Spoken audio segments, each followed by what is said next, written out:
Hi, so this is another video where I answer questions left in the comments. This is a great way to bring the community together, make everybody feel welcome. So, yeah, if you have a question, if you feel it will benefit the community at large and other people will want to hear the answer, then make sure to hit subscribe and ask your question. Like I've said before, you are more likely to get your question answered if you hit subscribe. Right now, I've been a little less likely, I've been a little more lenient with those rules because we're just getting started. But yes, from now on, I'm gonna be looking a bit closer at who's actually subscribing, and I can see that. Yes, I can see that straight away. I don't have to go digging for that info. Okay, so this one is from Funny Guy, and I'm guessing he asks, how come no one ever recommends Photoshop Elements? I use it and it's great and a lot less expensive. I think it's perfect for beginners or people on a budget. Samsung note there. Yeah, fully agree. A lot of the reason that professional creatives like me who do a lot of this reviewing, a lot of the reason we forget is purely because we forget. Yeah, it's not an application we use and it disappears off into the ether. On that same note, there is also Painter Essentials. This is Painter Essentials 5, there's now Painter Essentials 6. The reason I'm showing you 5 is because I did the lovely artwork for that. There you go. Woo. Yep, I did the artwork for that. There you go. That's in my portfolio if you want to check that out at LAWRENCEman.co.uk. It's been a while since I opened that box. It sits on my shelf in the background to all my videos, you can see that. I used to have it really big on the background there in a poster. But yeah, we forget about, Painter Essentials and Photoshop Elements just because it's something we don't use. We tend to use the full-blown applications of Painter and Photoshop. Realistically, these are apps for beginners and they are great. But once you get past the amateur stage, once you're past entry level, move on. I think if you can afford that next level, go for it. Because the better applications will really help you develop as an artist. Those applications weren't around in the early days as well, when I was first, learning my trade. And now that I'm a professional, when I first got into the industry, we were given the real tools. So there you go. First time I came across this was when I was given a copy of it. Same with Photoshop Elements. First time I came across that was when it was just bundled in with the Photoshop Creative Suite, or whatever it was called back then. I don't think it was called Creative Suite. I think it was Design Premium Suite or something like that. But yeah, we just forget about these kind of applications because we don't use them. We've never really used them. Yeah, I think a lot of the guys and girls and folks like me who do these reviews, we've never used these applications. So it's not in our nature to kind of recommend them. And quite frankly, I never recommend a product that I personally have never used. And I think it's pretty poor of anyone who does that because you don't know how good it is.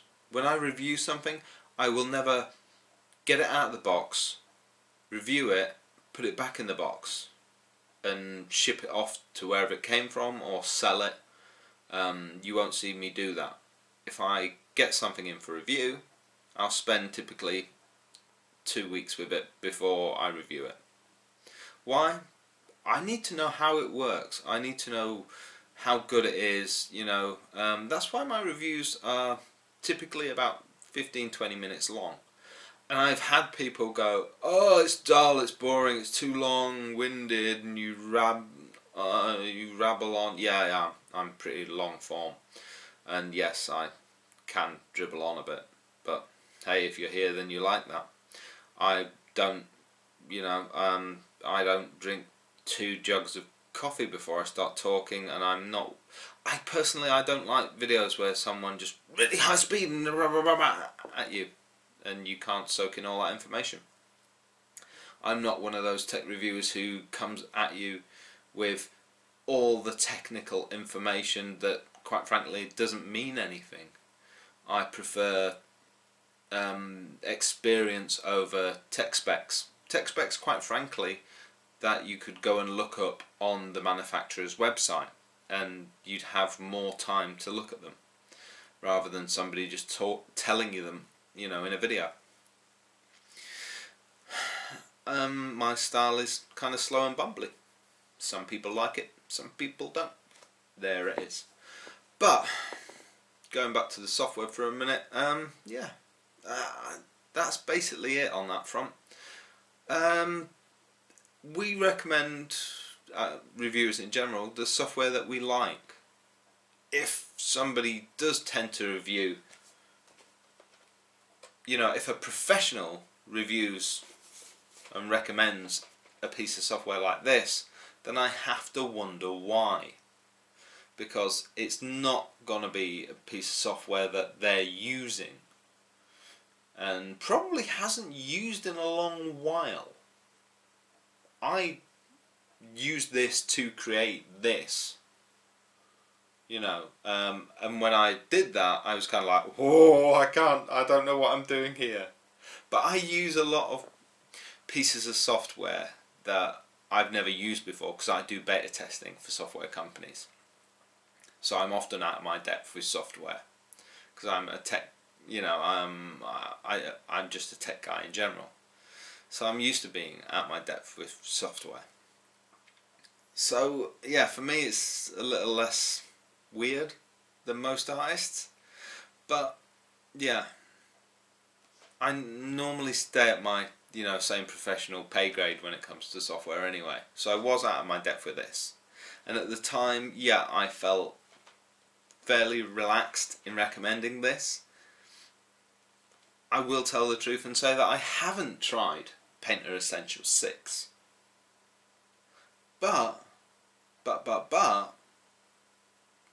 I'll still say yes, that is a good, it's probably a great application, because it's this upgraded. Photoshop Essentials, however, whoa, I haven't tried that in years. I really haven't tried that in years, so I couldn't recommend it. I couldn't even tell you what's in that and what's not in that. If you're saying it's good, then awesome. I would love to hear more about that. I would love to see a review from an amateur or a semi-professional on Painter Essentials. I would love to see more artwork done in Painter Essentials. Maybe I'll even do a challenge myself. That would be cool. That would be maybe an interesting video. We'll have to see. I use Sketchable, which I think is a nice, accessible, affordable application for Windows. I tend to use that just for sketching that.